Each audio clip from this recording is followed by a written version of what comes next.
সুপ্রিয় দর্শক শ্রোতা মন্ডলী, আপনারা এই মুহূর্তে আমাকে যে যেখান থেকে শুনছেন এবং পরবর্তী যে যেখান থেকে শুনবেন, আপনাদের সকলকে জানাই আমি আমার আন্তরিক অভিনন্দন এবং শুভেচ্ছা। এই মুহূর্তে আমি এই ভিডিও করার একটাই কারণ, সেটা হচ্ছে যে সারাদিনে যেভাবে ঢাকা শহরের অলিগলি রাস্তাঘাট খালি হয়ে গিয়েছে, এটা হচ্ছে যে প্রচন্ড জনসমর্থনের কারণে। আজকে আমি এতক্ষণ পর্যন্ত যে খবরগুলো নিয়েছি, আজকে সারাদিনও ঢাকা সিটির 98% স্কুল কলেজ মাদ্রাসা বন্ধ ছিল।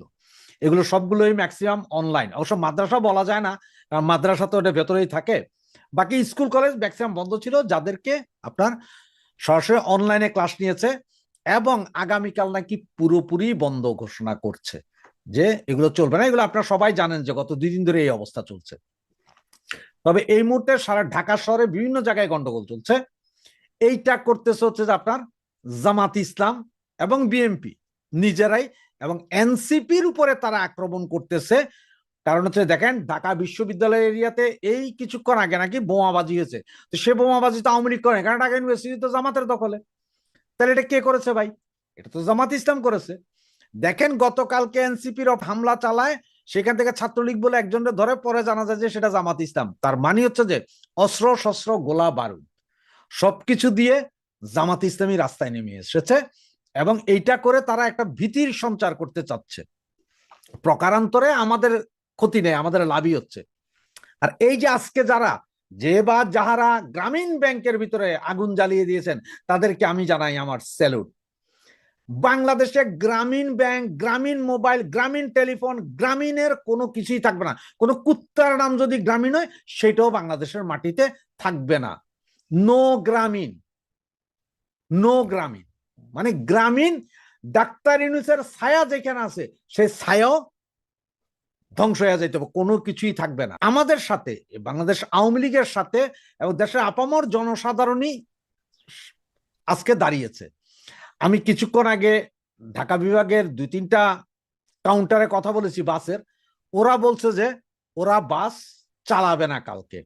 বাংলাদেশ পরিবহন সংস্থার একজনের সাথে কথা বললাম, ওই ভদ্রলোকও বলেছে যে ওরা বাস ছাড়বে না, কারণ কেউ রিস্ক নিতে চাচ্ছে না। পুলিশ, প্রচুর পুলিশ আছে, বিডিআর আছে, তবে ওদের যে মনোভাব, যে কালকে ওরা কোনো অ্যাগ্রেসিভনেস দেখাবে না যতক্ষণ পর্যন্ত না তাদের দিকে কিছু আসে। তবে হ্যাঁ, একটা কথা পরিষ্কার আপনাদের বলি, আমাদের আগামীকালের শান্তিপূর্ণ কোনো মিছিল মিটিং এ যদি ওরা আমাদেরকে বাধা দিতে আসে, আমরাও তাদেরকে ছাড়বো না। সোজা কথা হচ্ছে যে এইটা। আর আমার ভাই বোন, আপনারা যে যেখানেই আছেন ঢাকা সিটির, সকলে আজকের রাতটুকু একটু সাবধানে থাকেন। কারণ সব জায়গায় পুলিশ এখন রেড দিচ্ছে, হোটেলে, বাড়িতে, অমুকে, মেসে, এগুলোতে রেড দিচ্ছে, একটু সাবধানে থাকে। আজকে থেকে অলরেডি ঢাকা সিটি খালি। ঢাকা সিটি খালি মানে কি জানেন? ঢাকা শহরের ম্যাক্সিমাম লোক বেরোয় চলে গেছে গ্রামে গঞ্জে।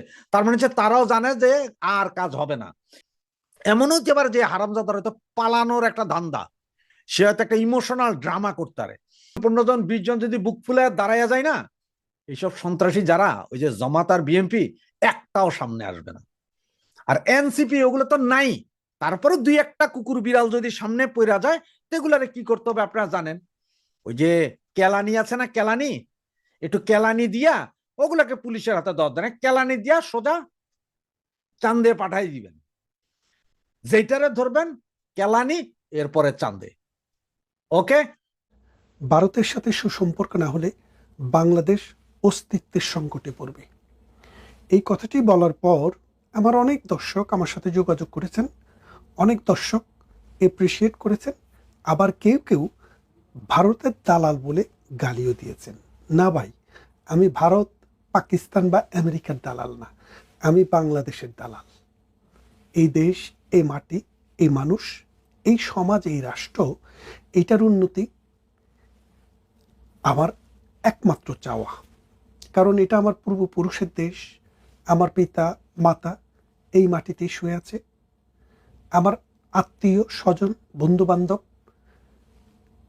তাদের প্রায় সবাই বাংলাদেশে বসবাস করে। আমিও বড় হয়েছি বাংলাদেশে, পড়াশোনা করেছি বাংলাদেশে। জীবনের নানান বাঁকে বিদেশে বসবাস করি, সেটা আলাদা কথা, কিন্তু বাংলাদেশকে এখনো আমরা ধারণ করি। তো যেই কারণে আমি বলেছিলাম ভারতের কথা, কালকে তো একটা বিষয় আমি আলোচনা করেছি, কিন্তু দ্বিতীয় বিষয়টি হচ্ছে বাংলাদেশে যে ভারত বিদ্বেষ, এই ভারত বিদ্বেষের মূল শিকড়টা কোথায়? মূল শিকড়টা এক কথায় বলা কঠিন, কিন্তু এটাকে অ্যানালাইসিস করা যায় নানান আঙ্গিকে। যেমন দেখেন, বাংলাদেশে একটা শ্রেণীর মানুষ আছে যারা ভারত বিদ্বেষটাকে তাদের ধর্মীয় দায়িত্ব মনে করে, অথবা তাদের রাজনৈতিক দায়িত্ব মনে করে, অথবা তাদের নৈতিক দায়িত্ব মনে করে।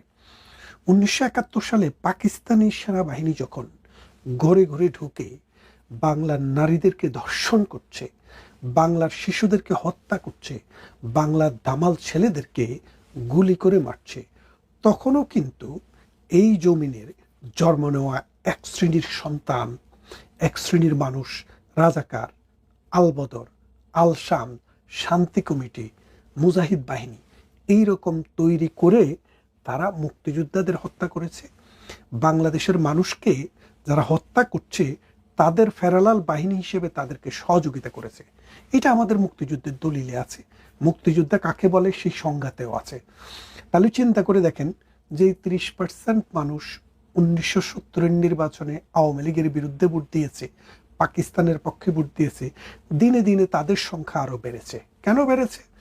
বাংলাদেশ একটি পশ্চাৎপদ গরিব দেশ ছিল। এই দেশে নানান অর্থনৈতিক, সামাজিক, রাজনৈতিক এবং আমাদের বিচার ব্যবস্থা, শাসন ব্যবস্থা, আইন ব্যবস্থার মধ্যে অনেক গলদ আছে। তৃতীয় বিশ্বের দেশগুলোতে এটা স্বাভাবিক, এটা থাকেই। এটা যেতে যেতে আমরা যেখানে গিয়েছি, এর এই লম্বা পথ পাড়ি দিতে দিতে নানান ধরনের পলিটিক্যাল ডাইমেনশন এসেছে। এখানে এসে ভারত বিরোধী তো একটা রাজনৈতিক হাতিয়ার হিসেবে তৈরি হয়েছে। অথচ দেখেন, ভারত বিরোধিতার জন্য যে কথাগুলো ব্যবহার করা হয় তার একটি হচ্ছে যে ভারত থেকে আমরা প্রতি বছর 10 বিলিয়ন আমদানি করি, আর ভারত মাত্র 1 বিলিয়নেরও কম আমাদের কাছ থেকে আমদানি করে। অর্থাৎ আমরা রপ্তানি করি 1 বিলিয়নেরও কম আর আমদানি করি 10 বিলিয়ন। এখন প্রশ্নটা হচ্ছে, ভারতের সাথে আমরা যে এই 10 বিলিয়ন আমদানি করি, এটা কি আমরা ভারতকে দয়া করি, নাকি ভারতকে ভালোবেসে বলে করি, নাকি ভারতকে কোনো বিশেষ সুবিধা দেওয়ার জন্য করি, নাকি আমাদের নিজেদের পিঠ বাঁচানোর জন্য, অর্থনীতি বাঁচানোর জন্য, জীবন বাঁচানোর জন্য ভারতের কাছ থেকে কিনে আনি? এখন আপনারা একটা জিনিস খেয়াল করে দেখেন, বাংলাদেশের যে গার্মেন্টস ম্যানুফ্যাকচারিং যে ফিল্ড, যে ইন্ডাস্ট্রিটা রয়েছে, এই ইন্ডাস্ট্রি আমাদের প্রতি বছর $70 বিলিয়ন আমরা এক্সপোর্ট করি Europe, America, Africa, Latin America, Australia, New Zealand, Canada. খেয়াল করে দেখেন, আমাদের যে উৎপাদিত পোশাক পৃথিবীর বিভিন্ন দেশে যাচ্ছে, তার বিনিময়ে 70 বিলিয়ন আমরা ফরেন কারেন্সি ইনকাম করি। আমাদের ফরেন কারেন্সি ইনকামের আরেকটি পথ হচ্ছে জনশক্তি রপ্তানি।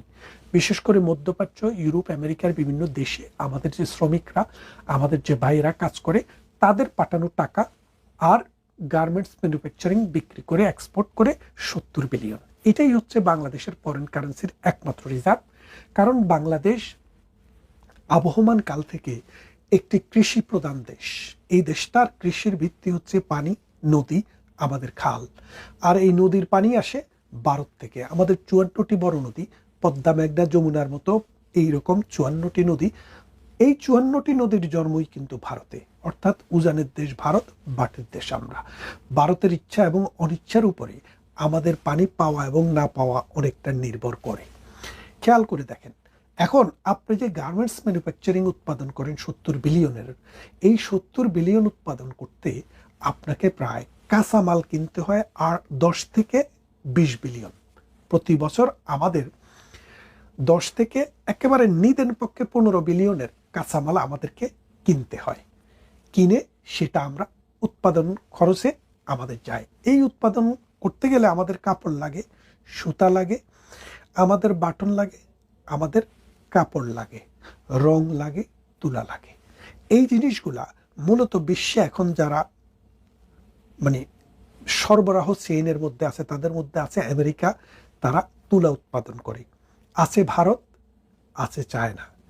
এই 3টা দেশে মূলত, উজবেকিস্তান, কাজাকিস্তান, ওরাও কিছু কিছু করে, আমাদেরকে তুলা, সুতা এবং কাপড় আমাদেরকে বিদেশ থেকে কিনে আনতে হয়, কারণ এর কোনোটাই আমাদের দেশে উৎপাদন হয় না। এখন ধরেন আমেরিকার থেকে আপনি আনবেন, আমেরিকাতে 100 টাকা পরিমাণের যদি তুলা আপনি আমেরিকাতে কিনেন, আমেরিকা থেকে বাংলাদেশে শিপমেন্ট হয়ে আসতে আসতে 3 মাস সময় লাগবে এবং 30% আমাদের ট্রান্সপোর্টেশন কস্ট হবে। তার মানে 100 টাকার তুলা কিনলে বাংলাদেশে এসে সেটা 130 টাকা হবে। আর যদি আপনি চায়না থেকে কিনেন, সেই চায়নার প্রোডাকশন, চায়নায় তুলা কিনতে আপনার 80 টাকা খরচ যাবে আর 20 টাকা ট্রান্সপোর্টেশন কস্ট যাবে। তাহলে খেয়াল করে দেখেন, 100 টাকা আর 30 টাকা 130, আর চায়না থেকে আনলে 80 প্লাস 20 100, তার মানে 30 টাকা আপনার সাশ্রয়। এবং আমেরিকাতে আসতে লাগে 3 মাস, চায়না থেকে আসতে লাগে 15 দিন। তারপরে আসেন ভারত। ভারত থেকেও আপনি প্রায় চায়নার দামে কিনতে পারবেন 80 টাকায়, আর আপনার প্রোডাকশন, আপনার ট্রান্সপোর্টেশন কস্ট হলো প্রতিটাতে 5 টাকা। কেন? কারণ আপনি এই বেনাপোল বন্দর দিয়ে ট্রাকটা পাস করে দিবেন, 1 দিনের ভেতরে 2 দিনের ভেতরে প্রোডাকশনটা আপনার ঘরে। তাহলে দেখেন, আপনি 85 টাকা আপনি পড়বে ভারত থেকে আনতে, আর 100 টাকা পড়বে আপনার চায়না থেকে আনতে। আমেরিকা থেকে আনতে হলে আপনার 130 টাকা পড়বে। তাহলে আমেরিকার প্রোডাকশন 130 আর 85, 15 আর 30 45 টাকা প্রতি ইউনিটে আমেরিকার থেকে আনলে বেশি পড়ে। তাহলে এখন আপনি যে, আর চায়না থেকে আনলে 85 আর 115 টাকা বেশি পড়ে, প্রতি 15%। এখন বিলিয়নে কত টাকা আসে সেটা আপনি একটু ক্যালকুলেটর দিয়ে হিসাব করে দেখেন। তাহলে দেখেন, আপনি যে চায়নার থেকে না এনে, আমেরিকার থেকে না এনে ভারত থেকে আপনি এই কাঁচামালগুলো আনছেন, আপনার লক্ষ লক্ষ শ্রমিকের কাজের জোগাড় হচ্ছে, এটা বিক্রি করে বিদেশ থেকে আপনার ফরেন কারেন্সি আসছে, সেই ব্যবসাটাকে, সেই কর্মসংস্থানটাকে বাঁচিয়ে রাখার কাঁচামালটা আপনি ভারত থেকে পৃথিবীর অন্য যেই কোনো দেশের চাইতে 15% কম দামে কিনছেন। এখন খেয়াল করে দেখেন, আপনি কি ভারতকে দয়া মায়া দেখাচ্ছেন, নাকি আপনার ফিড বাঁচানোর জন্য, আপনার ব্যবসা বাঁচানোর জন্য এবং আন্তর্জাতিক মার্কেটে কম টাকায় প্রোডাক্টটা বিক্রি করার জন্য আপনি ভারতের মুখোমুখি হচ্ছেন? এখন আপনি ভারত থেকে আনার দরকার নেই, আপনি আমেরিকা থেকে আনেন। আমেরিকা যেহেতু আপনাদের কারো কারো বাবা, তারা আমেরিকার থেকে আনেন, এনে 30% বেশি দামে উৎপাদন কস্ট আরও অ্যাড করে আপনি আমেরিকাতে বিক্রি করেন, ইউরোপে বিক্রি করেন, দাম বাড়াই দেন 30%, দেখবেন আপনার এই প্রোডাক্ট কেনার মতো মার্কেটে কোনো ক্রেতাই নেই। সুতরাং বুঝতে পারছেন তো যে প্রথম পয়েন্টটা, যেই সব মৌলবাদী গোষ্ঠী, যেই সব ধর্মান্ধ গোষ্ঠী, সাম্প্রদায়িক গোষ্ঠী, এন্টি ভারত গোষ্ঠী, পাকিস্তান প্রেমী গোষ্ঠী এই ভারতকে এই জন্য দোষারোপ করেন যে তারা 10 বিলিয়ন আমাদের কাছে বিক্রি করে কিন্তু আমাদের থেকে সেই পরিমাণ কিনে না, মূল কারণটা হচ্ছে ভারতকে পেবাদ দিচ্ছেন না, বরং আপনি বাঁচার জন্যই ভারতের মুখাপেক্ষী হচ্ছেন। 2, আমরা প্রতি বছর বিদেশে যে রপ্তানি করি, আমাদের যে পাটজাত পণ্য, গার্মেন্টস প্রোডাক্ট বা কৃষি পণ্য বা মৎস্য প্রোডাক্ট, মানে ইউরোপ আমেরিকা সহ মিডল ইস্টে আমাদের অনেক ছেলেপেলেরা কাজ করে, আমরা বিদেশে আছি, কিন্তু আমাদের খাবারের অভ্যাস এখনো বাংলাদেশি অভ্যাস, যার কারণে বাংলাদেশের মাছ, বাংলাদেশের চাল, বাংলাদেশের আম, পটল, কলা, সব কিছুই আমরা বাংলাদেশ থেকে অনেক কিছু আসে, এগুলার যে ট্রান্সশিপমেন্ট, এটা যে মানে বাংলাদেশ থেকে এই দেশে আসা, অনেক সময় দেখা যায় বাংলাদেশে মাত্র 2টা আমাদের বিমানবন্দর, মূলত এই 2টা বিমানবন্দর দিয়ে কাভার হয় না। অনেক সময় ভারত থেকে আমরা প্রথমে ভারতে পাঠিয়ে দিই, ওখান থেকে বিমানে করে ইউরোপে আসে।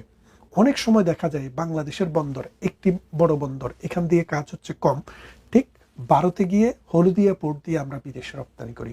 প্রতি বছর আমরা 5 বিলিয়ন মানে এক্সপোর্ট করি ভারতকে ব্যবহার করে। খেয়াল করে দেখেন, 5 বিলিয়ন। এই ভারত না থাকার কারণে এই 5 বিলিয়ন কিন্তু আমাদের এখন বিলম্বিত হচ্ছে, এটা নিচে নেমে এসছে। আরেকটি জিনিস খেয়াল করে দেখেন, ভারত যেসব জিনিস বিক্রি করে মানে কাঁচামালের বাইরে, সেটা হচ্ছে চাল, ডাল, আলু, লবণ, পটল, চিনি, পেঁয়াজ, রসুন, আদা এবং ডাল, মসুর, কলাই, এইরকম ডাল। এখন এই প্রোডাক্টগুলা আমরা ভারত ছাড়া পৃথিবীর আর কোথার থেকে কিনতে পারি? মূলত ভারত ছাড়া 2-1টি রাষ্ট্রবাদে এইসব প্রোডাক্ট আসলে খুব একটা নেই। ভারত যেহেতু সুজলা সুফলা বিশাল অঞ্চল, এখানে উৎপাদন হয় এবং এরা এটা বিক্রি করার সামর্থ্য রাখে এবং আমাদের এটা প্রয়োজন। আপনি যদি 1 কেজি পেঁয়াজ টার্কি থেকে নিয়ে আসেন, মূলত পেঁয়াজ তো টার্কিতে বা আফ্রিকার থেকে যদি আপনি আনতে চান বা ইন্দোনেশিয়া থেকে আনতে চান, তাহলে আপনার যে পরিমাণ এই ক্যারিং কস্ট পড়ে সেটা ভারতে কিনা দামের চাইতেও বেশি। আমেরিকার থেকে যদি আপনি আলু কিনে আনেন, সেই আলুটা বা কাঁচামরিচ পেঁয়াজ কোনো কিছু কিনে আনেন, সেটা বাংলাদেশে আসতে আসতে যে পরিমাণ ট্রান্সপোর্টেশন 17,000 কিলোমিটার সমুদ্র পথে আসতে আসতে যেই খরচটা পড়ে, ভারত থেকে মূল জিনিসটা কিনতে অত টাকা লাগে না। তাহলে আপনি খেয়াল করে দেখেন, এই যে আমরা ভারত থেকে কিনছি, এটা দয়া দেখানোর জন্য নয়, বাঁচার জন্য। তারপরে আসেন, ভারত আমাদের জিনিস কিনতো, আমাদের কি আছে বলেন তো? আমরা বিক্রি করতে পারি কাঁচামাল। কি কাঁচামাল বিক্রি করতে পারি? কিচ্ছু নেই আমাদের। আমরা আমাদের বিক্রি করার জন্য হাত পা আছে, এই হাত পা ছাড়া আমাদের কাছে আর কিছু নেই। আর বিক্রি করি গার্মেন্টস, আর বিক্রি করি মানুষকে বিদেশে পাঠাই। বিক্রি না মানে আমরা মানুষকে শ্রমের জন্য পাঠাই। তো এখন ভারতের শ্রমিক দরকার নেই, কারণ ভারতের নিজস্ব মার্কেটে 150 কোটি মানুষ, তাদের তো বিদেশের মানুষ দরকার নেই। তারা যে পরিমাণ শস্য উৎপাদন করে তাদের নিজেদের প্রয়োজন মিটিয়ে পৃথিবীর বিভিন্ন দেশে তারা রপ্তানি করতে পারে, তাহলে তারা সেটাও কিনবে না। তাহলে আপনার কি আছে আপনার কিনবে বলেন? আপনার এমন কোনো প্রোডাক্ট নাই যেটা আপনি ভারতকে অফার করতে পারেন যে তোমার নাই, আমার থেকে কিনো। সুতরাং বুঝতেই পারছেন, যারা ভারত বিরোধিতা করে তারা মূলত জানে না এই ভারতের অবদান এই বাংলাদেশের জন্য কি পরিমাণ। ভারত বাংলাদেশের জন্য একটা ছায়া। বলেন সীমান্ত হত্যা হয়, সীমান্ত হত্যা কেন হবে না? এত বড় একটা সীমান্তে, যেখানে খোলা সীমান্ত ছিল, চোরা কারবারি হয়। চোরা কারবারি বন্ধ করা প্রত্যেকটা রাষ্ট্রের রাজনৈতিক দায়িত্ব এবং রাষ্ট্রের আইনগত দায়িত্ব, এবং রাষ্ট্রের যে সীমারেখা, রাষ্ট্রের যে সার্বভৌমত্ব, সেটার জন্য প্রয়োজন। তো এইরকম অকারেন্স তো হতেই পারে। তারপরও আমি এটার পক্ষে না। আমি মনে করি দুটি দেশ সমঝোতার ভিত্তিতে এই সীমান্ত হত্যা বন্ধ করতে পারে। তারপরে আসেন, বাংলাদেশ যে উৎপাদন করে চাল ডাল, এই যে আমাদের যে মৎস্য, মাছে ভাতে বাঙালি, আপনার মাছ এবং ভাত, এই দুইটার সাথে সম্পর্ক হচ্ছে নদীর। নদীর কীরকম? নদীতে যদি পানি না থাকে, পুরো দেশ যদি শুকিয়ে যায়, আপনি পুকুর ছাড়া আর কোথাও মাছ পাবেন না। তারপরে আমাদের যদি নদীতে পানি না থাকে, শুকনো মৌসুমে আমরা সেচ প্রকল্পগুলো আমাদের বন্ধ হয়ে যাবে, এবং আমাদের চাল উৎপাদন, আমাদের যে মূল খাবার, সেটার উৎপাদন একদম অর্ধেক নেমে যাবে। তাহলে আমরা যে খাদ্যে স্বয়ংসম্পূর্ণ, সেটা আর থাকবে না। এখন খেয়াল করে দেখেন যে আপনার এই নদীমাতৃক দেশের এই নদীর পানি ব্যবহার করে আপনার খাদ্য উৎপাদন বৃদ্ধি হয় এবং আপনার মৎস্য উৎপাদন বৃদ্ধি হয়। মৎস্য আমরা আহরণ করি। এই মানে এই মৎস্যের সাথে, এই জন্য বাংলাদেশকে নদীমাতৃক দেশ বলে, অর্থাৎ এই দেশের মা হচ্ছে নদী, এই নদীর মা হচ্ছে ভারত। এই 54টি নদীর 54টি ভারতে উৎপন্ন। এই 54টি নদী ভারত থেকে বাংলাদেশে এসছে। এখন বাংলাদেশকে যদি এই নদীর পানিগুলো যদি বিভিন্নভাবে বিভিন্ন পথে প্রবাহিত করে, কারণ আপনারা জানেন যে আধুনিক বিজ্ঞানের প্রযুক্তির ফলে এখন এইসব পানি কিন্তু প্রবাহিত করা সহজ, এক। দ্বিতীয়ত, পানির যে বহুমাত্রিক ব্যবহার, সেটাও কিন্তু তারা এখন জানে। আর তৃতীয়ত, বাংলাদেশের যে মানে পানি আসবে, তাদের এই পানিটা দেওয়ার ক্ষেত্রে, পানিটার যে ব্যবস্থাপনার ক্ষেত্রে তাদের তো আপারেন্ট রয়েছে, কারণ তাদের তো এখন অর্থনৈতিক স্বাচ্ছন্দ্য আগের থেকে ভালো। তাই এই ভারতের দিকে আপনি যদি একটু খেয়াল করে দেখেন, আমরা প্রত্যেকটা ট্রানজেকশন ভারতের সাথে করি আমাদের সুবিধা অনুসারে, ভারতের সুবিধা অনুসারে নয়। ভারত থেকে আমদানি করি, এটা আমাদের প্রয়োজনে। ভারতে রপ্তানি করতে পারি না, কারণ রপ্তানি করার মতো কোনো পণ্য আমাদের নেই। ভারত পৃথিবীর বিভিন্ন দেশ থেকে যেই সব প্রোডাক্ট কিনে, সেই রকম কি প্রোডাক্ট আপনার আছে যেটা আপনি ভারতে রপ্তানি করতে পারেন? নেই। সুতরাং একটি কথা এখানে মনে রাখবেন, বাংলাদেশ নিজের প্রয়োজনেই ভারতের সাথে সুসম্পর্ক এবং একটা বন্ধুত্বপূর্ণ সম্পর্ক রাখা প্রয়োজন, ভারতের প্রয়োজনে নয়। কারণ ভারত বিশাল রাষ্ট্র, সারা পৃথিবী ভারতকে এখন তোয়াজ করে। 150 কোটি মানুষের বাজার, বিজ্ঞানে, শিক্ষায়, প্রযুক্তিতে, সব কিছুতে তারা উন্নতি হচ্ছে। গুগলের, ফেসবুকের, নানান বড় বড় কোম্পানির সিইও এখন ভারত থেকে নিচ্ছে, কারণ তারা দক্ষ জনশক্তি উৎপাদনে সক্ষম হয়েছে, কিন্তু আমরা সেটা পারিনি। তাই আসুন, ভারতের সাথে রেষারেষি নয়, এই ভারতকে আমরা বন্ধুত্বের জায়গায় নিয়ে সমঝোতার ভিত্তিতে আমাদের দেশটাকে, আমাদের স্বাধীনতা সার্বভৌমত্বকে সমুন্নত করি এবং মানুষের জীবন উন্নয়নে ভারতের সাথে একসাথে কাজ করি। কারণ ধন্যবাদ আপনাকে, সেই সাথে আপনার দর্শকদের সালাম, নমস্কার এবং শুভেচ্ছা। আসলে রামিসার বিষয়ে যে বর্বরতা আমরা দেখলাম, একজন বাংলাদেশী নাগরিক হিসেবে, একজন মানুষ হিসেবে, একজন পুরুষ হিসেবে লজ্জিত। কারণ এরকম ঘটনা পৃথিবীতে একটা ঘটতে পারে আমাদের একটা মাথায় ছিল না। মানুষ এত বর্বর হতে পারে যে একটা ছোট্ট একটা শিশুকে তারা এইভাবে মানে নরপশুর মতো নির্যাতন করে। পশুরাও এত নির্যাতন করে না, তারপর আবার তার শরীর অঙ্গ প্রত্যঙ্গ আলাদা করে, এবং সেখানে তার সেই স্ত্রী আবার তাকে ঘর থেকে বের হয়ে যেতে সহযোগিতা করে। সবচাইতে বিপজ্জনক বিষয় কি জানেন? আমরা প্রথমে মনে করেছিলাম সে সাধারণ কেউ, সাধারণ মানুষ। পরে দেখি না, এই লোকটা একজন খুনি, খুনের আসামি, যাকে এই 5ই আগস্টের পর ছেড়ে দেওয়া হয়েছে। এই খুনিদেরকেই তো ব্যবহার করা হয়নি 5ই আগস্টে। আমার তো এগুলো সন্দেহ হয় এখন, বা তারপরে যথেষ্ট সন্দেহ রয়েছে। আপনি যে কথাটা বললেন যে আমার ভাবির পোলা পাটোয়ারি, নাকি পাটোয়ারি আছে একজন অনুরোধের আসরের এমপি, তার উপরে আন্ডা মারা হয়েছে, আন্ডা দিয়ে ঢিল দেওয়া না, হয়েছে। নাসিরুদ্দিন পাটোয়ারি এমপি হয় নাই। মির্জা আব্বাসের এলাকায় সে জি, জি, জি। প্রার্থী ছিল। না, এটা নিজের তো এমপি মনে করে, এখন বড় কিছু মনে করে, যাক, মনে করে দেওয়ার জন্য ধন্যবাদ। সে তো স্বঘোষিত এমপি, কারণ সে তার প্রতিদ্বন্দ্বীকে গালি দিতে দিতে দিতে দিতে কোমাতে পাঠিয়ে দিচ্ছে সিঙ্গাপুরে। বিএনপির একটা মুরদ হলো না তার তার তার ব্যাপারে একটা টু শব্দটি করতে। কিন্তু মির্জা আব্বাসের বিরুদ্ধে যদি তার এলাকা থেকে একটা আওয়ামী লীগের লোক টু শব্দটি করতো, তার জান নিয়ে তো টানাটানি লাগতোই। তার কারণে তার পরিবারের অস্তিত্ব বিলীন হয়ে যেত, তার বাড়িঘর ঘুরে দেওয়া হতো। কিন্তু নাসিরুদ্দিন পাটোয়ারি গালি দিতে দিতে বিএনপির এত বড় নেতা, সাবেক মহাসচিব, সাবেক নেতা, সরি সাবেক মেয়র, সাবেক মন্ত্রী, সাবেক এমপি এবং বর্তমান এমপি, তাকে কোমাতে পাঠিয়ে দিল, টু শব্দটি করলো না। শুধু তাই না, সে শুনতেছি দেন না আবার মন্ত্রীদের তুই তাই করে বলে, নাম ধরে বলে, এবং বলে তারা মাফিয়া। তারপরও বিএনপি টু শব্দটি করে না। বুঝে উঠতে পারি না, এই দেশের মালিক, এই দেশের প্রধানমন্ত্রী, এই দেশের স্বরাষ্ট্রমন্ত্রী, এই দেশের আইনমন্ত্রী, এই দেশের মব মিনিস্টার, এটা তো মব মিনিস্টার আসলে। কারণ আমার ভাবির পোলারা কিন্তু মিলকে জুলকে সবাই মব মিনিস্টার। এই মব মিনিস্টার তো আর এদের দেখে সম্ভবত বিএনপি ভয় পায়, তাই তারা কথা বলতে রাজি নয়। কিন্তু আমরা যদি জয় বাংলা স্লোগান দেই, বঙ্গবন্ধুর নাম নেই, তাহলে মহাভারত অশুদ্ধ হয়ে যায়। তখন তারা ঝাঁপিয়ে পড়ে, মানে পালে পালে দলে দলে পুলিশ আর্মি বিডিআর সহ আসে। কিন্তু এই ভাবির পোলাকে পাটোয়ারিকে কেন যে কিছু বলে না, আমি বুঝে উঠতে পারি না। তালমে কুস্তো কালা হায়, কিছু না কিছু তো চুক্তি এদের সাথে রয়েছে। নইলে এই ভাবির পোলা পাটোয়ারির কত বড় হিম্মত! সে তো আমার কি বলবো আর, সে তাকে আস্কারা না দিলে আমার মনে হয় এর পিছনে ওয়াকার, আমাদের ওয়াকার ভাই আছে না, জনগণ তো আগে বলতো মানুষ তাকে রাগ করলে, কাউকে ঘৃণা করতে বলতো ওয়াক থু। এখন তো ওয়াক থু বলে না, এখন বলে ওয়াকার থু। ওয়াকার থুর আশীর্বাদ তার উপর যে আছে এটা আমরা বুঝি। নইলে এত বড় মুরদ আমার ভাবির পোলা আর হয় নাই। ভাবির পোলা তো দূরের কথা, ভাবির পোলা, আমার ভাবি, তারপর ভাবির পোলা শাশুড়িদেরও মুরদ হবে না, সেটার মুরদ হবে না, এইরকম কথা বলার কেউ না কই উস্কা পিছে, হ্যাঁ, আমি এটা নিশ্চিত। একটা উপজেলার ইউনিয়নের মেম্বারকে যদি এই কথা বলে, পাটোয়ারি বাংলাদেশে থাকার কথা না। কিন্তু তারেক রহমানকে নিয়ে বলতেছে, বিএনপি নিয়ে কি বলতেছে, বিএনপির মন্ত্রী, কোনো সমস্যা না। এখন আবার নতুন ড্রামা সাজিয়েছে, তার উপর আন্ডা হামলা হয়েছে, সে আবার বলেছে তাকে নাকি কিল ঘুষি দিয়েছে, তার মানিব্যাগ ছিনিয়ে নিয়েছে। এগুলো সে দাবি করেছে।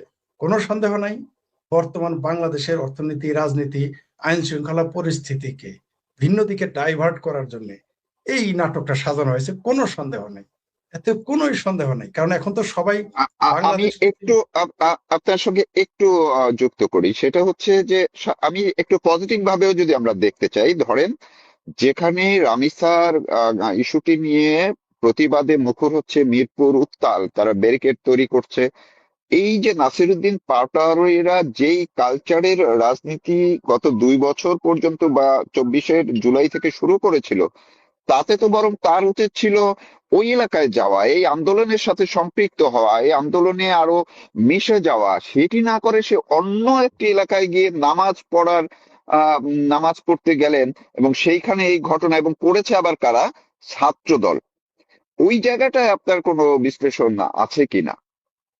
শোনেন, এরা তো না আসছে দেশের জন্য, এরা না আসছে রাষ্ট্রের জন্য, না আসছে জনগণের জন্য। তো দেশে কোন শিশু বলাৎকার হলো, মারা গেল, বা কোথায় কি হলো, এতে তো আমার ভাবির পোলাদের কিছু যায় আসে না। তারা হলো গোলাম ইবনে গোলাম। ডক্টর ইউনূস হচ্ছে বিদেশিদের গোলাম, মহাশক্তি মহাপ্রভুদের গোলাম। আর সেই গোলামের গোলাম হচ্ছে আমার ভাবির পোলারে, পাটোয়ারি পাটোয়ারি বলেন, মাহফুজ বলেন। এক একজনের গালের গোস্ত দেখতেছেন না, গাল ফুলে যাচ্ছে, পেট ফুলে যাচ্ছে, মনে হয় 9 মাসের পেট হয়ে গেছে। তারপরে গর্দানের গোস্ত দুম্বার মতো বেড়ে যাচ্ছে। তারপরে তাদের পশ্চাৎ দেশ, মানে বাংলা, খাস বাংলায় বললে পাছা, তাদের পাছা মোটামুটি ময়মনসিংহে পাউরুটির মতো খুলে যাচ্ছে এক একজন। তাদের তো দেশ নিয়ে ভাবনা নাই। দেশ নিয়ে যদি চিন্তা করতো তাহলে গালের গোস্ত হয়তো পারতো না, পেটের গোস্ত পারতো না, পশ্চাৎ দেশ ফুলে ময়মনসিংহে পাউরুটি হইতো না। এদের তো ওগুলো চিন্তা নাই, এগুলো হলো ঢং। তারা এত কিছুতে ঝাঁপিয়ে পড়ে প্রতিবাদ করতে যায়। তাদের তো চিন্তা হইলো এখন এই মুহূর্তে তাদের সেই জুলাই সন্ত্রাসের সনদ কি হইলো না হইলো, ফনদ না কি যেন, এগুলো তাদের কাজ। দেখেন না, আরেক ভাবির পোলা চিৎকার করতেছে যে জুলাইয়ের কি 72 সংবিধান তারা ছুঁড়ে ফেলে দেবেই। ওদের, আমার ভাবির পোলারা সংবিধান ছুঁড়ে ফেলে দেবে, আর আমরা বসে বসে ভাবির পোলাদের মানে হাদির চেহারা, ভাবির পোলাদের শাশুড়ির হাদির চেহারা দেখ। আমার ভাবির পোলারা এটা মনে করছে যে আমরা মারা গেছি এখন। আমার ভাবির পোলারা যে দেশটাকে কি মনে করেছে, বাংলাদেশটাকে এখন গনিমতের মাল বানিয়ে ফেলেছে। বাংলাদেশের সংবিধান, বাংলাদেশের সংসদ, বাংলাদেশ, সবকিছু এখন তারা গনিমতের মাল বানিয়ে ফেলেছে আমার ভাবির পোলারা। ওই যে ওয়াকারের কাঁধে চড়ে, তারপরে বিদেশি রাষ্ট্রদূতদের কোলে উঠে মনে করতেছে মুই কি হনুরে। কিন্তু এই দিন, যেই দিন থাকবে না, আমাদের ভাবির পোলারা, আমাদের ভাবির পোলার শাশুড়ি এবং আমার ভাবিরা কিন্তু বুঝতে পারতেছে না। এক ভাবি অবশ্য বুঝে গেছে, ওই যে আমাদের কাউসার ভাইয়ের বউ, কি যেন নাম তার ভুলে গেছি, আহ তিনি বুঝে গেছেন, তিনি কিন্তু বলে ফেলেছেন আমাদের পরিবারের কেউ জুলাই যোদ্ধা না। এখনই বুঝতে পেরেছে যে ভবিষ্যৎ পরিণতি কি হবে। কিন্তু আমার ভাবির পোলার এখন বুঝে সারতে পারে নাই, কারণ আমার ভাবির পোলা তো সাবালিকা, আমার ভাবির পোলারা তো সাবালক হয় নাই। তো এরা শুক্রে শুক্রে দিন এরা রাজনীতিতে আসছে, এদের রাজনীতি মুসলমানই হয় নাই, তাই তারা তারা তারা ধরাকে সরাগন করতেছে। নাসিরের এই ডার্বি পাটোয়ারি নাকি ফাটোয়ারি, এই আন্ডা আন্ডা পাটোয়ারি, ডিম পাটোয়ারি এখন থাকার কথা ছিল যেই জায়গায় ভিকটিম এর বাড়ি, সেইখানে যাওয়ার কথা। তা না করে সে আশেপাশে ঘুরতেছে। তার মানে কি, অনেক এটা বজ্জাতি। তাদের এটা আপনি যেটা পজিটিভ ধরতেছেন, তা তো সবার আগে যাওয়ার কথা ছিল তার। এই পাটোয়ারি যেভাবে চিংড়ি মাছের মতো আর আষাঢ় মাসের ব্যাঙের ছায়ের মতো ফালাফালি করে, তাতে তো সবার আগে ওইখানে যাওয়ার কথা। আমরা অশ্রু সংবরণ করতে পারতেছি না। আমার পরিবারের এমন কোন সদস্য নাই কান্না করেনি। না, এবং এই দিনটায় বেছে বেছে সে এমন একটি জায়গায় গেল, সেটা হচ্ছে আবার আইনমন্ত্রীর এলাকা। চুয়াডাঙ্গাতে সে গেছে আইনমন্ত্রীর এলাকায়। তো এইটা সে কেন, মানে কোন ইয়েতে সে ওইখানে গেল? এইটা আবার যারা বিএনপির যে ছাত্র দলের নেতারা কিন্তু তার সঙ্গেই ছিলেন, তার সঙ্গে দেখা করতে আসছিলেন। জি এর জি মধ্যে জি, ঘটনাটা পুরোটাই ড্রামা। এগুলো ড্রামা, আমরা এগুলো বুঝি তো। এগুলো আপনিও বুঝতে পারছেন, আপনি হয়তো একজন বরেণ্য ব্যক্তি এবং উপস্থাপক, অনেক কিছু আপনি চাইলে বলতে পারবেন না, স্বাভাবিক। কারণ আপনি আলোচক হিসেবে আসলে এগুলো বলতে পারতেন। এটা তো সত্য, এটা তো দিনের আলোর মতো স্পষ্ট। মানে এরা হলো মিলকে জুলকে, হ্যাঁ এরা তো সংসদে যে আছে, পুরো সংসদটাই তো মিলিজুলি সরকার। সারা পৃথিবীতে একটা সরকার থাকে আর একটা বিরোধী দল থাকে, অথবা সাথে স্বতন্ত্র থাকে, তিনটা পার্ট হয়, সরকারি দল, বিরোধী দল, স্বতন্ত্র। এই পৃথিবীতে একমাত্র সংসদ এই মুসলেকার সংসদ বাংলাদেশে, যেখানে সংসদেও তারা, পুরোটাই তারা, তারা সরকারেও তারা, বিরোধী দলেও তারা, স্বতন্ত্র পদেও তারা, সব মিলকে জুলকে মিলিজুলি। আপনি দেখেন না, আমাদের মেথর হাফিজ অতুক্য, মেথর হাফিজ না, মেজর হাফিজ না, কি যেন নাম স্পিকার সাহেবের আমাদের এখন, মেজর মেজর হাফিজ, মেজর হাফিজউদ্দিন হাফিজ, আহমেদ। বীর বিক্রমাবাদ, ভুলে মেথর শব্দ চলে আসছিল। কারণ যারা মুক্তিযুদ্ধ, যারা যেভাবে যেভাবে তারা এই স্বাধীনতা বিরোধী উস্কানি দেয়, ভুলে এরকম শব্দ চলে আসছে আর কি। যাই হোক, তো মেথর হাফিজ হোক আর মেজর হাফিজ, তিনি কি বলেছিলেন যে সবাইকে ঐক্যবদ্ধ থাকতে হবে, নইলে কিন্তু দাদা বাবুরা আসবে। মানেটা কি, একজন স্পিকার কি এই কথা বলতে পারে? স্পিকার কি কোনো দলের স্পিকার? তো সব পুরো সংসদের সে এইটা বলতে পারে সে? এটা তাহলে সে আবার সে আসলে যে যার যোগ্য না তাকে সেইখানে দিয়েছে। সে হইলো আপনার মানে যে ঘোড়ার গাড়ি চালাবে তাকে যদি পাইলট বানান, সে কি করবে? সে ওই যে এরকম কি চাবুকটা এরকম ঘুরাই দিয়ে থাকবে, সে তার সব পাল্টাবে না। তো উনি তো ওই সংসদেই থাকবেন, ওনাকে স্পিকার বানানো তো ভুল হয়েছে, তাই বলেছে। তার পদকে সে ভুলে গেছে, তার পদের কি মর্যাদা। তিনি বলে ফেলেন দাদা বাবুরা চলে আসবে। তার মানে কি, তারা সবাই এক। মুসলেকা প্রধানমন্ত্রী তারাই, মুসলেকা বিরোধী দল তারাই, মুসলেকা অনুরোধের আসরের এমপি আমার ভাবির বলা 6টা তারাই, এবং বাইরে বিরোধী দল তারাই। সুতরাং এটা তো মিল্কি জুলকে এরা করতেছে, এটা তো বোঝাই যাইতেছে পুরো দৃষ্টি আরো নাটক করবে, আরো নাটক করবে। আপনি দেখেন না, অলরেডি অলরেডি একটা শ্রেণী বলে ফেলেছে এগুলোর জন্য আওয়ামী লীগ দায়ী, বাংলাদেশের সন্ত্রাস, ধর্ষণ, মারামারি কাটার জন্য আওয়ামী লীগ দায়ী। সবচেয়ে মজার বিষয়, ওই একটা আছে পাহাড়ি নাকি কি যেন চাকমা, নাম ভুলে গেছে, এক বদমাইশ, মানে নামে চাকমাকে যোগ দিছে শিবিরে। সে কি বলেছে, এই বাংলাদেশে ধর্ষণ, এই রামিসা হত্যাকাণ্ডে নাকি বাংলাদেশে নাকি বলৎকার, মাদ্রাসায় বলৎকার ধর্ষণ হচ্ছে, এর জন্য নাকি ভারত দায়ী, ভারতের এটা করে। আমি আপনাদেরকে আওয়ামী লীগ ক্ষমতায় থাকতে বলেছিলাম এবং লিখেছিলাম যে বাংলাদেশে, দুঃখিত আমি তো বুঝতে,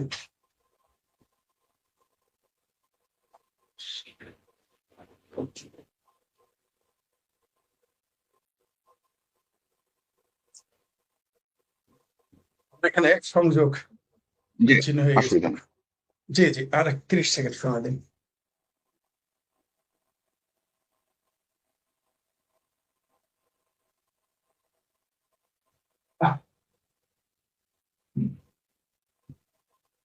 সেই তখনই বলেছিলাম যে এই বাংলাদেশে যাই ঘটুক, যাই ঘটুক, সে সরকারে যেই থাকুক, বিএনপি থাকুক, আওয়ামী লীগ থাকুক, জাতীয় পার্টি থাকুক, বা আপনি থাকেন বা আমি থাকি, আমি বলেছিলাম যেই ক্ষমতায় থাকেন বাংলাদেশে যখন কোনো সমস্যার সমাধান করতে পারবেন না, শুধু বলে দিবেন এর জন্য ভারত নেই। আমি যে বাংলাদেশে যদি যুদ্ধ লাগে, দুর্ভিক্ষ লাগে, চাকরি বেকার সমস্যা, দেখেন না যে আসিফ স্যার বললো 26 লক্ষ ভারতীয় বাংলাদেশে চাকরি করে, তাই এরা বেকার। এখন তো 26 জন আমরা খুঁজে পাই না, উল্টা আমরা এখন শুনতেছি যে 50 লক্ষ নাকি বাংলাদেশে এখন পুশব্যাক করবে যারা বাংলাদেশি মুসলমান। তো এই হচ্ছে আমাদের অবস্থা।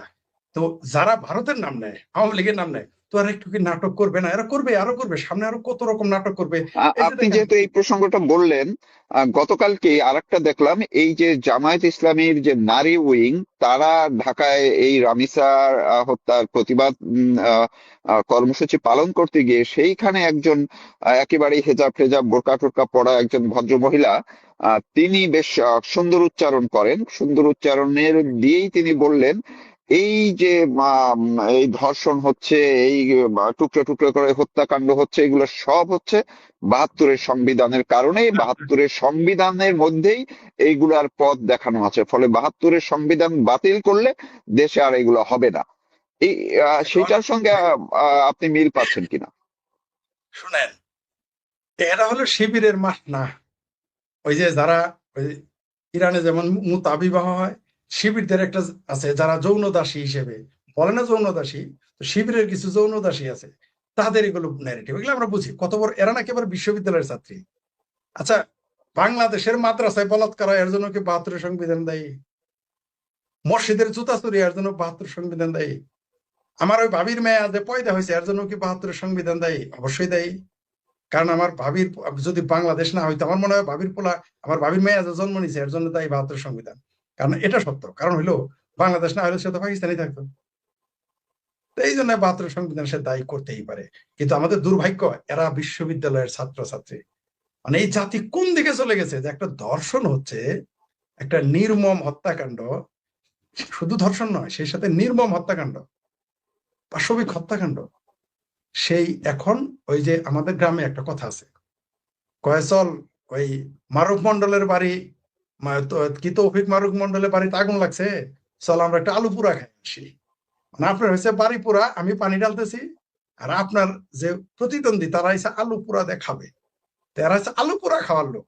মানে তাদের তো এই সমস্যা না, বাড়ি পুড়ছে এটাও সমস্যা না। তো এই এই নারী শিশুটা ধর্ষণ হয়েছে, এটা তাদের সমস্যা না।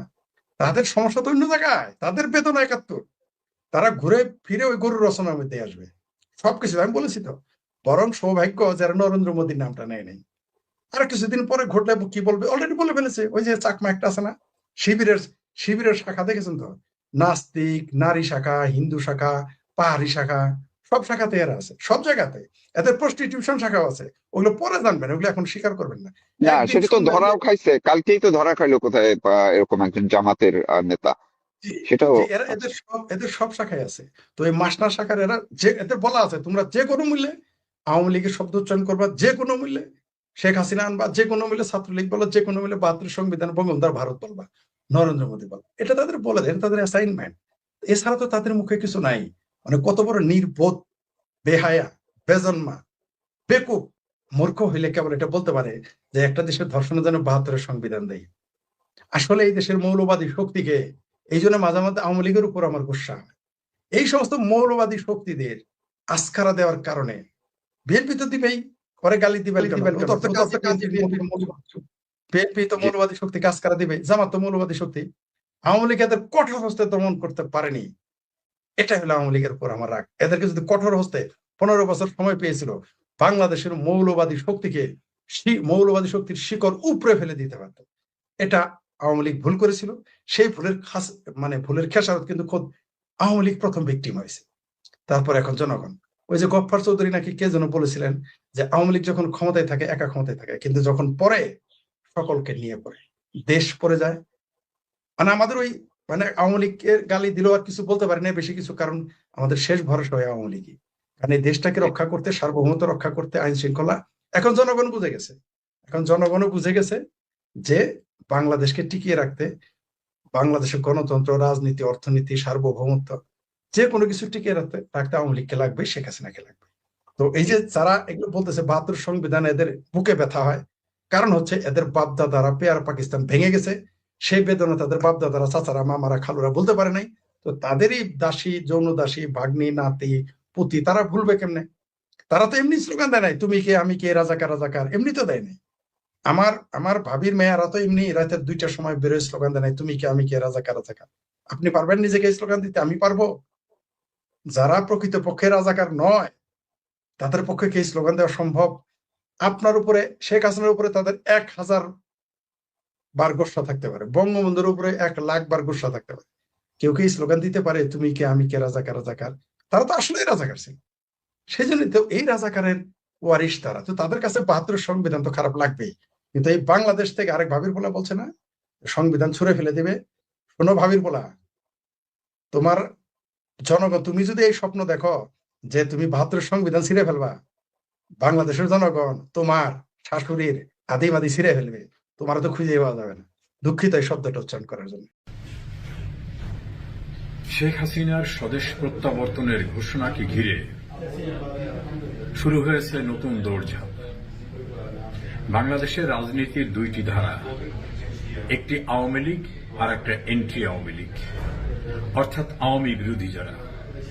এই আওয়ামী বিরোধীরা ভীত সন্ত্রস্ত হয়ে নতুন করে তাদের ভিতরে ইস্পাত কঠিন ঐক্য করার জন্য তাদের কিছু জ্ঞানপাপী বুদ্ধিজীবীরা যোগাযোগ শুরু করেছেন। নিজেদের ভিতরে নানা কারণে মনোমালিন্য, দূরত্ব রয়েছে এমন আওয়ামী বিরোধী শিবিরের সবাইকে একত্রিত করার চেষ্টা হচ্ছে। একটা যজুর ভয় দেখানো হচ্ছে যে শেখ হাসিনা নির্বিঘ্নে দেশে ফিরে আসার পরে যারা জুলাই আন্দোলন করেছে বা আওয়ামী লীগকে নিষিদ্ধ করেছে বা আওয়ামী লীগের নিষিদ্ধকে যারা বৈধতা দিয়েছে, আওয়ামী লীগের নেতাকর্মীদের মারধর করেছে, হত্যা করেছে, গ্রেপ্তার করেছে, মিথ্যা মামলায় জেল হাজতে রেখেছে, কারুই আর কোনো রক্ষা হবে না। কারণ ইতোমধ্যে শেখ হাসিনা একাধিকবার বলেছেন, যারা আমার কর্মীর গায়ে হাত দিয়েছে, যারা আমাদের বাড়িঘর পুড়িয়েছে, তাদের কাউকেই পরিত্রাণ দেওয়া হবে না। এই ঘটনায় তাদের মধ্যে একটি আতঙ্কের সৃষ্টি হয়েছে। এই আতঙ্কে ঘিরে শেখ হাসিনাকে প্রতিরোধ করার জন্য আওয়ামী শিবিরের পরিপন্থী যারা, তাদের ভিতরে নতুন করে ঐক্য সৃষ্টির একটি ষড়যন্ত্র শুরু হয়েছে। এই ষড়যন্ত্রে ইতিমধ্যে তীব্র আওয়ামী বিরোধী একটি পত্রিকার সম্পাদক এবং বেশ কয়েকজন জ্ঞানপাপী বুদ্ধিজীবী যারা সারা জীবন আওয়ামী লীগের বিরোধিতা করেছেন, তারাই এই প্রক্রিয়ায় মুখ্য ভূমিকা পালন করছেন। কিন্তু তারা হয়তো জানেন না শেখ হাসিনা যেটা বলেন সেটা তিনি করে ছাড়েন। 1981 সালেও তার দেশে ফেরার পথে মসৃণ অবস্থা ছিল না, তিনি চ্যালেঞ্জ গ্রহণ করে দেশে ফিরেছিলেন। এমনকি তার পৈতৃক বাড়িতে পর্যন্ত তাকে নির্বিঘ্নে যেতে দেওয়া হয়নি। 2007 সালের 7 মে সমস্ত ফ্লাইট কোম্পানিকে বলা হয়েছিল যে কোনো ক্যারিয়ার যেন শেখ হাসিনাকে বহন না করে। তা সত্ত্বেও কিন্তু শেখ হাসিনা দেশে ফিরে এসেছিলেন এবং মুক্তিযুদ্ধের চেতনাকে প্রতিষ্ঠিত করেছিলেন। শেখ হাসিনার ধমনীতে এমনই রক্ত প্রবাহিত যে এই সকল ষড়যন্ত্র করে কোনো লাভ হবে না। যেদিন শেখ হাসিনা যাবেন সেদিন মানুষের যে গণজোয়ার এবং উচ্ছ্বাস হবে, যে ঢেউ উঠবে, সেই ঢেউয়ের সামনে কোনো প্রশাসন টিকবে না, কোনো মাস্তানি টিকবে না, কোনো ষড়যন্ত্র টিকবে না। শেখ হাসিনা দেশে ফিরবেন। শেখ হাসিনা দেশে ফেরার এখন নিশ্চিত সময় সাপেক্ষ মাত্র। ইনশাআল্লাহ তিনি হৃত গৌরব পুনরুদ্ধার করতে দেশে পৌঁছাবেন। সে সময় খুব কাছাকাছি। ষড়যন্ত্র করে তাকে পরাভূত করা যাবে না। ভারতের ককরোচ জনতা পার্টি বা সিজেপি নামটা শুনেই হয়তো আপনার মনে হতে পারে এটি কোনো পেস্ট কন্ট্রোল কোম্পানির বিজ্ঞাপন, কিন্তু না, এটি ভারতের বর্তমান রাজনৈতিক প্রেক্ষাপটে এখন সব থেকে বড় মাথা ব্যথার কারণ হয়ে দাঁড়াচ্ছে কিনা সে প্রশ্ন বড় বড় করে আলোচনা হচ্ছে। গত 15 মে ভারতের সুপ্রিম কোর্টে যখন গুরুত্বপূর্ণ মামলার শুনানি চলছিল, তখন কে জানতো যে একটি মাত্র শব্দ দেশের রাজনীতিতে ভূমিকম্প এনে ফেলবে। প্রধান বিচারপতি সূর্যকান্ত এক শুনানির সময় বেকার যুবকদের আরশোলা বা ককরোচ এবং সমাজের পরজীবী বা প্যারাসাইট বলে মন্তব্য করেছিলেন। আর সেই মন্তব্য বারুদের স্তূপে আগুনের ফুলকি হয়ে পড়ল। জন্ম হলো ভারতের সবচেয়ে আজব অথচ শক্তিশালী রাজনৈতিক আন্দোলন ককরোচ জনতা পার্টি। আসলে এমন একটি জীব যা চরম বৈরী পরিবেশও টিকে থাকতে পারে, তেমনি ভারতীয় এই ডিজিটাল দুনিয়ার আন্দোলনকেও দমাতে গিয়েও দমানো যাচ্ছে না।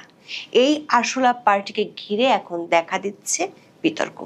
যারা এর সমর্থক তারা বলছেন, যারা ভাবতেন ভারতের তরুণ প্রজন্ম শুধু রিলস বানানো আর ওটিটি প্ল্যাটফর্মে পড়ে থাকে, তাদের জন্য এটি একটি বড় সড়ো ডিজিটাল চপেটাঘাত।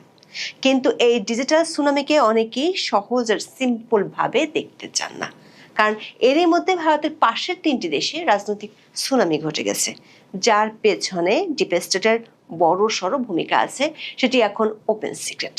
ককরোচ পার্টির যে মূল খেলোয়াড়, তিনি আম আদমি পার্টির সাথে আগেই কাজ করেছেন, পড়াশোনা করেন আমেরিকাতে। তাই 2-2 4 মিলে অনেকেই অভিযোগ করছেন জর্জ সরোসের মতো ডিপ স্টেটের লোকজন এর পেছনে অর্থ ঢালছে। ভারতের অবস্থা হয় বাংলাদেশের